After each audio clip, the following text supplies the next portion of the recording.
Okay, my next guy on my list is I'll be curious if he's on your list too. Could be. Is Matthew Stafford. He almost made my list. Okay. Yeah. I have some good explanations for this. He's going quarterback 11, right Mhm. ahead of Ryan Tannehill. Ryan Tannehill is still my favorite on this list at his draft price. I like Brady and Rodgers a little bit more, but I do like Stafford. He's quarterback 11, last pick of the 8th round. The Rams' passing offense the past 2 years has been top 10 in attempts. In 2020, the Rams ran the third most plays. They were 12th in pass attempts, 13th in passing yards, but they were 26th in passing touchdowns with 20 passing touchdowns last year. Gross. 3.4% touchdown rate. That was 26th in the league. That is very bad. Stafford's career touchdown average is 4.5. That's right around the league average, but he has hit higher marks than that multiple times in his career. He's coming into a situation I believe he's never been in before. Probably definitely his best head coach on a team, best defense he's played with on a team, and the best top to bottom skill positions he's played with. Mm-hmm. Yeah, he almost made my list for all of that same reason. Yep. I figured he was going to be on yours, so I purposely not put him on mine. But yeah, man, I'm really stoked to see him play this year. Yeah. This, in my opinion, because he's been considered, an excellent quarterback for so long, but he never gets Terrible to the playoffs situation. and his situation's bad and so on and so forth. Now he's going to a good situation in a pretty solid organization for the most part. Oh, yeah.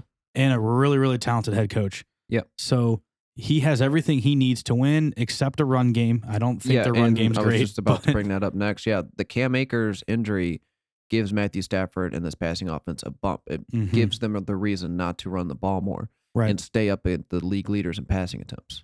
So, I mean, there's a really good chance that we see this team and that defense too. So they got an excellent defense. And they had according to PFF, they had the 10th best pass blocking last year, the Rams.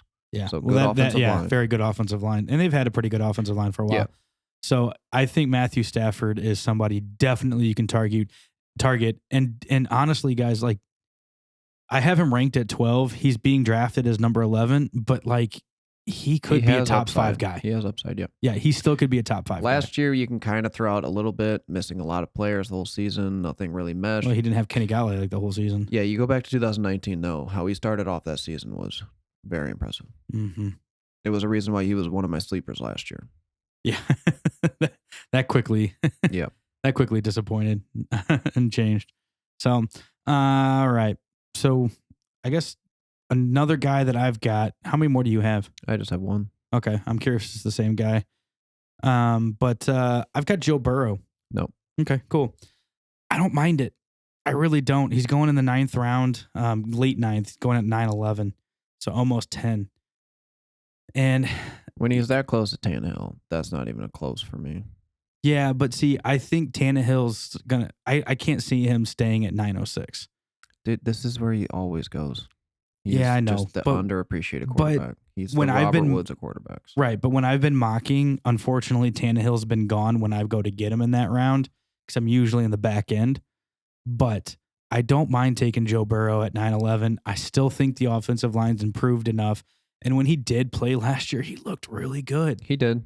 There was the problem of not scoring any touchdowns, though. Yes, but there wasn't a lot of offensive talent yet, in my opinion. They need a healthy run game. Definitely getting better, but it wasn't like they didn't have anyone. They had Mixon, Boyd. Yeah, but Mixon was hurt a Higgins. lot last year. He only played 6 games. Yeah. So but have him for a full season. Yeah, have him for a full season. Have a good run game. You bring in Jamar Chase. You have T. Higgins. You still have Tyler Boyd. The offensive line slightly improved. They will still pass the ball a lot. The defense is going to be brutal. So so I still think they're going to be very, very pass heavy. And so I really don't mind taking a shot on Joe Burrow that late. And now, do I see him with top 5 upside? No chance. But will he finish as a number 1? There's a good chance he could. I have him ranked at number 15. Okay. So, I mean, I think he can definitely sneak in and be a number 1 quarterback this year. Okay. My last guy is a guy as if you just wait and you wait, and all these guys are gone. This is the guy to take. Oh, okay. He's going as the 22nd quarterback off the board. Oh, you went deep. 15th round, 6th pick of the 15th round. It's Ryan Fitzpatrick. Oh, dude, I literally have him on mine too, but I wasn't going to talk about him. Yeah, it's. I mean, this is not like. I mean, this is again like if you miss on Tannehill, you miss on Rodgers, you miss on Brady, you miss on Stafford, Burrow. And guys here's like how this that, happens. Real quick, buddy. Here's how this happens. We're in a league and where everyone takes 2 quarterbacks. Everyone takes 2 quarterbacks. Yep. Everyone. We never do. Mm-hmm. I take one and then I'll grab one off the waiver wire for that 1 week. Everyone in this league takes 2 quarterbacks. So there is a chance we do run into this problem. Yeah. Because we've done it before. Yep. So I'll sell you on why Fitzpatrick is a good pick, especially where he's going. 22nd quarterback off the board. So he's on a new team with more weapons than he's had in a long, long time. You got Terry McLaurin, you got Curtis Samuel, rookie Diami Brown, you got some other Antonio Gibson, Logan Thomas, J.D. McKissick. It's deep. Offensive line, very, very good. They had the 3rd best pass blocking grade last year. Sneaky. Yep. I don't think people realize that. I didn't really realize that until looking through. You didn't realize it because the quarterback play was so bad. Exactly. Washington last year had the 9th most passing attempts, but they were 25th in yards, 29th in touchdowns, and 30th in touchdown percentage. Guess their touchdown percentage last year. 2.5. 2.7. Oh, so close. That was very close. That is awful. That is score like out of 100 like that is so bad. Well, again, think of their quarterbacks. I mean, it was just atrocious to watch. Yeah, Fitzpatrick's been way above that his entire he's been above league average pretty much every season of his entire career. He's had some peaks of over 5, around 6. Last year, he didn't play a lot, but weeks 2 through 6, he was the 6th quarterback overall. He was a quarterback 1 through 12 in that span 4 out of the 5 games. He never busted in those 5 games. And their first 4 games aren't terrible. It's against the Chargers week 1, which if they get everyone back, they should be a good defense. Yeah. Then you have the Giants, whose defense is okay. Yeah. Well, no, their defense is solid.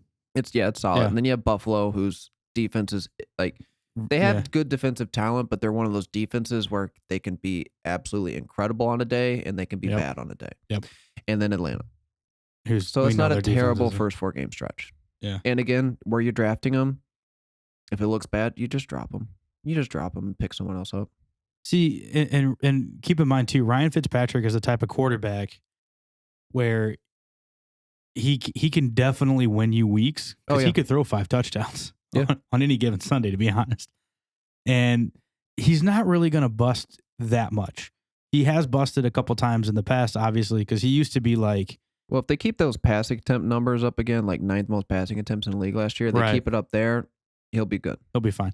Well, I just remember, I think it was when he was playing with the Jets or something where he had a 5 interception game, and I'm like, wow. No, I think that was with the Bucs. Was it the Bucs? Yeah, I think it was with the Bucs. He might have had more than one. Yeah, honestly, yeah. he might have more than one. Close to 10 of those in his career. Like, So he does have that sometimes. Yeah, he'll but bring again, negative points to there's no one behind threatening him now. Yeah, what is it? Tyler Heineke or? Yeah, Taylor Heineke. Yeah.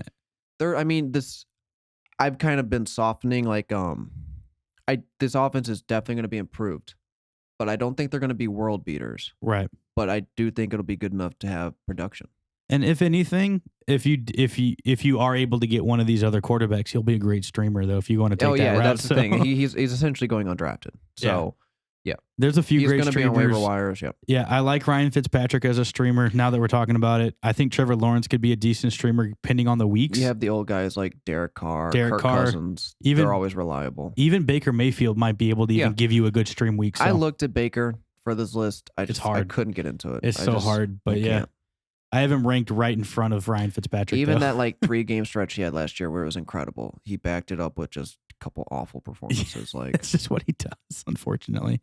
And he's supposed to get paid next year. We'll see how that goes. So, thank you for watching the Fantasy Monsters on YouTube. If you liked today's episode, hit the like button, subscribe to the channel below. We also have a merch store we want you to check out with all new gear that we've got available. That'll be in the description. Also, if you want to see any past videos, you can check that out as well. Thank you so much for watching the Fantasy Monsters. We'll catch you next time. Have a good one.